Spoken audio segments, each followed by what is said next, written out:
Now, although comments like these are not surprising, I do find them super ironic, especially coming from Jews and Christians, because Islam does in fact provide women more rights. Now, I'm just going to compare for this video a comparison between Judaism and Islam because, first of all, because that's what I know best, Judaism and Islam. And second of all, because this is on a video of me talking about how I went from being Jewish to Muslim. And this person right here is suggesting that now that I'm Muslim, I have no more rights. So let's get into it. Since this is a really big topic and I have time limitations, I'm just going to address what this person brought up right here. I responded to him saying that I have more rights now as a Muslim than I did as a Jew, so I guess a win's a win. And this was his response. Really? So can you do an abortion? Can you be a lesbian with kids? Can you go out with guy friends? Can you do sex before marriage? Can you get a divorce? Can you file a complaint for abuse, and to whom? So let's address these questions one by one. And let's pretend that this was in good faith, even though I know it's not in good faith. All right, so can you do abortion? What are the laws regarding abortion in Islam? Is it allowed or is it not allowed? In short, abortion is permitted under certain circumstances. For example, if the woman's life is at risk or if the baby's life is at risk. Now, although this is allowed under certain circumstances, it is usually thought to only be allowed up to 120 days gestation, and for certain schools of thought is up to 40 days gestation. I'm not going to get too much into it because, first of all, I'm not a scholar, and second of all, this video is not supposed to be about abortion. But the basic takeaway message that I want you to have is that abortion is legal under certain circumstances in Islam. And this is the same for Judaism. I don't have all the legal knowledge on this, but I do know that in Judaism, abortion is allowed under certain circumstances. So, all right. So, is abortion allowed? Yes, it's allowed under certain circumstances, and this is the same for Judaism and Islam. So, bringing up this point is just silly because if you're criticizing Islam, you're criticizing Judaism. So can you be lesbian with kids? I'm not sure about why you added the with kids part, but what I do know is that in Islam and also in Judaism, same-sex marriage is forbidden. Now, I'm not going to start getting into like certain denominations where you say, well, you know, Reconstructionist Jews allow this and Reformist Jews allow that. The fact is, according to the Torah, strictly according to the Torah and strictly according to other halachic texts, being in a same-sex relationship is forbidden. And this is the same for Islam. Can you go out with guy friends?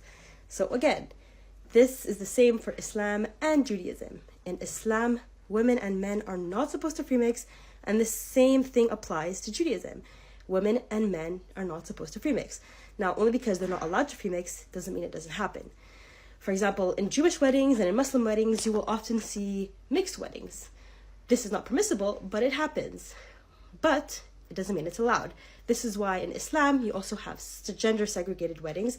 And you'll also see this for Orthodox Jews or ultra-Orthodox Jews who have segregated weddings for both men and women because Shomer Negiah laws don't allow women and men who are not married to go out together, to touch, etc. And this is the same thing for Islam. For example, if you don't believe me, you can literally just Google it, and the first thing that comes up is Chapter 152 of Kitzur Shulchan Aruch details a series of laws forbidding interaction between persons of the opposite sex who are not married or closely related. So if you go strictly according to the halakha or according to the Jewish laws, it is forbidden for men and women who are not married or closely related to interact together. Can you do sex before marriage? In Islam, the answer is unequivocally no. Sex before marriage is forbidden. Again, this is the same in Judaism. Sex before marriage is forbidden according to Jewish law. So up to now, Judaism and Islam had the same laws. Whatever is forbidden in Islam is forbidden in Judaism. Whatever is allowed in Islam is allowed in Judaism. Regarding the topics that I just spoke about, I do not have less rights as a Muslim than I do as a Jew. Now this is where it gets spicy. Can you get a divorce? Okay, I'm not sure what you mean by can I get a divorce. Do you mean can I ask for a divorce or can I get a divorce? Because the answer is yes for both. So of course I can get a divorce. My husband can divorce me, just like a husband can divorce his wife in Judaism. But this is where women's rights is superior in Islam. This is where in Islam women have more rights than they do in Judaism. In Islam, a woman can and often does divorce her husband. But in Judaism, a woman cannot divorce her husband, and she has to wait for her husband to divorce her.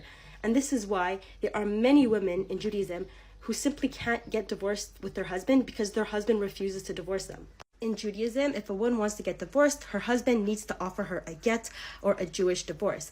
And if he does not offer it to her, then she is basically married to him until he decides that he's going to give it to her. So in that sense, she has no rights according to whether or not she can get divorced, because she can't control it. If he doesn't want to divorce her, she's not getting divorced. Again, it's really easy to Google. All you have to do is, can a woman divorce her husband in Judaism? And it will say here, a Jewish woman cannot give a divorce to her husband. It also says, this verse is from Deuteronomy, which is, again, from the Torah, the Jewish Torah. It says that a Jewish divorce occurs only when a man issues a bill of divorce to his wife, a get. So like I said, a woman can only divorce her husband if the husband divorces her. Now, this is not the case in Islam. In Islam, a woman can divorce her husband simply because she's not satisfied. Whether this is, if she's not satisfied emotionally or sexually, she can divorce her husband because of it. This is not a foreign concept because women divorce their husbands in Islam all the time.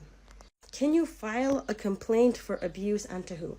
I'm not sure exactly what this question means because there's definitely nothing preventing you from filing a complaint against your husband for abuse. If you want to go to the cops because your husband is abusing you, then you can go to the cops because your husband is abusing you. So if you mean by to who, you can literally just go to the police and file a complaint against your husband. And not only can she file a complaint, which I don't see why she wouldn't be able to, she can actually divorce her husband if he's abusing her. But again, this is not allowed in Judaism. So if a guy abuses his wife in Judaism, she can't even divorce him unless he chooses to divorce her. Anyways, I don't like doing this whole type of religion bashing, and this is not my goal right here, but I simply cannot stand it when people come for Islam and talk about women's rights in Islam when they themselves follow a religion that gives women less rights. Another example that you didn't ask for, but I'm just going to mention it because it's an example of how women in Islam have more rights.